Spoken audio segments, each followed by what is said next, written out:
Hey everyone, again, this is SMB Vlog, okay? So, well, ako, mga kaibigan, kaklaro ko lang po, ako yung taong hindi marunong tumanim ng galit. So, alam nyo naman noon yung kasagsagan ng pagdidefend nila kay Migs Molina, grabe yung paninira nila sa akin. But, pinapasok ko lang dito, pinalabas ko yan dito. Dahil, wala din naman ako mapapala kung makikipagdigmaan ako sa kanila sa mga taong makitid ang utak, di ba? So why na tumahimik ako? Alam yan ng nasa taas kung sino nagsasabi sa amin ng katotohanan. Ganun lang po doon yung sa akin. Why na pumunta ko doon na susuporta ngayon kay Migs Molina dahil buhay pa siya. Tumanaw lang ako ng utang na loob. Ganun lang po yun sa akin, mga ka-idol. Wala na pong iba. So, kung iba ako, kinalaban ko na sila. Nakipagdebate na ako sa mga nanira sa aking mga vloggers. Almost nandyan sa team palaboy na yan. Pero wala ako eh. Okay? Alangan pa naman makikilibel yung utak ko sa kanila. Okay? Kaya yun ang kanilang ginagawa. Yun ang paniniwala nila. Nasa kanila na po yun. Okay?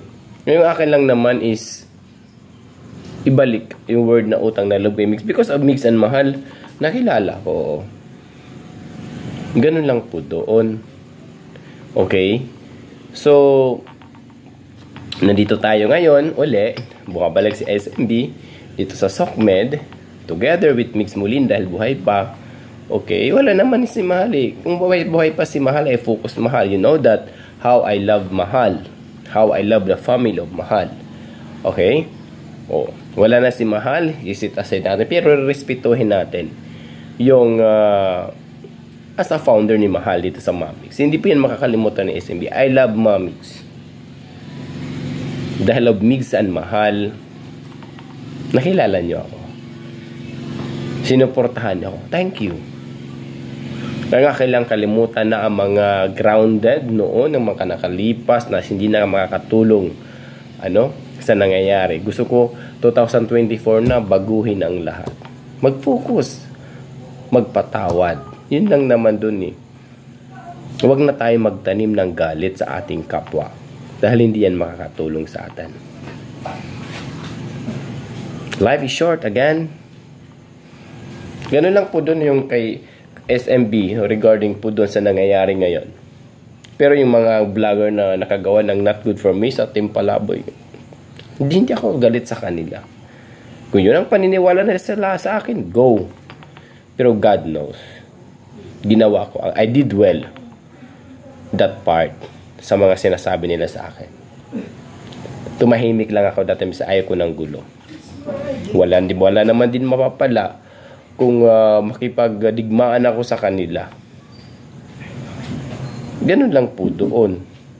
Alangan pa naman makikilevel up ako sa kanila, makikilevel ako sa kanila. Iba-iba yung level ng isipan ng tao. So kung kailangan mag-adjust, kung kailangan tumahimik na maging okay ang lahat, gagawin ko po yun alang-alang sa sarili ko. Okay? Ganun lang po doon. Hopefully, yung aming pinaglalaban noon ng aking mga kaibigan, ang amin lang naman purpose noon, hindi siraan si Migs actually. Na ang aming purpose noon is maitama ang mali. Ang nakakaproblema lang po doon that time, mga ka-idol, sinabayan ng mga buraot na sa labas. Interest lang ang kanilang concern. Sariling interest lang ang kanilang iniisip. Hindi yung kapakanan. Ang problema din mga ibang supporters, naniniwala agad. Wala naman to prove. Walang pruweba, di ba? Ang nasisira tuloy si Migs Molina. Look at you now. Yung sinasabang Diyos-Diyosan, nasaan sila ngayon? Di ba? Mas grabe ang ginagawa nila kay Migs Molina kaysa yung ginawa namin before. Ako lang opinion, reactions, ako aking nakikita, yun ang yung aking natatanaw, yun ang aking sinasabi. Pero yung naman before, di ba? Yung ganun lang. Huwag tayo magsamba, huwag tayo maniwala agad Kung wala tayong pruweba, yung kinakalaban yung tao, yung kinakadiri yung tao sa SME, yung palang tunay, legit, may konsensyang tao. Pero yung mga sinusuportahan ninyo, yung pala ang tunay na ahas, di ba? Dito sa community ni Migs Molino. Di ba yung gano'n? Hindi naman lahat. May ilan-ilan lang naman na ganun ang way ang kanilang pang-uugali. So, because of sariling interest. O, tingnan natin ngayon kung anong nila na parang dumistansya sila. Bakit? Nakakuha na ba sila ng tao? Bakit? Malaki na bang naipon nila? Bakit? Hindi ba sila nabigyan ng share? Alam nga pa naman i-level sa founder yung kagustuhan nila. Founder yun eh. Pasalamat na lang kayo dahil because of founder, nakilala kayo ng mga supporters niya. Kaya wag rin kayong umasta na makukuha niyo silang lahat ng mga supporters. Okay? Ganun lang. Pwede lang iba, almost grabe ang yabang. Makapag-asa para sila ang tama. Di ba?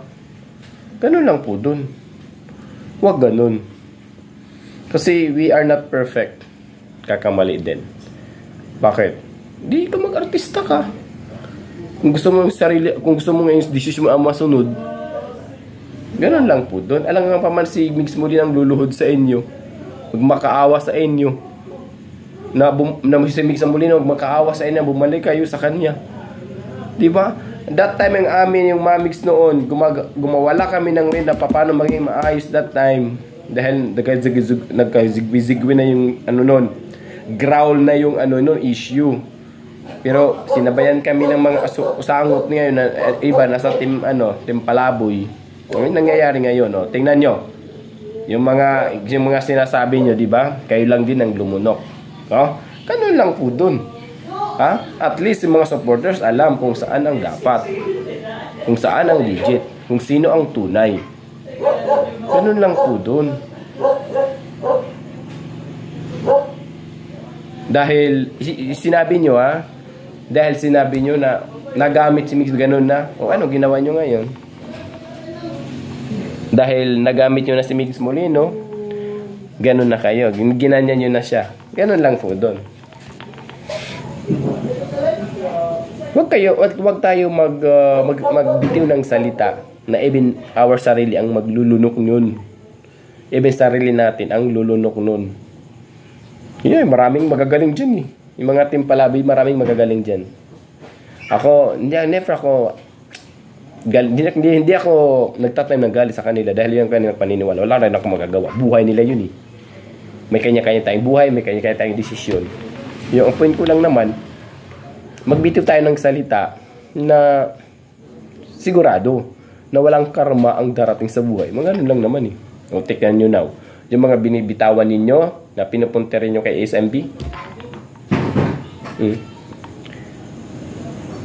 nasaan na? Sino gumawa? Sinong nakagawa? Ganun lang po yun. Bawi-bawi lang. Di ba? Maraming magaling dyan eh. Feeling inosente, feeling magaling, feeling mabait, yung pala mas matindi pala. So, hanggang dito na lang muna tayo. Babalik tayo later. Magkakaroon tayo ng part 2. Again, this is SM para siguro punto por punto. Tag na tag. Pulo po. Habang God driver, ingat. God bless. Mabuhay po kayong lahat.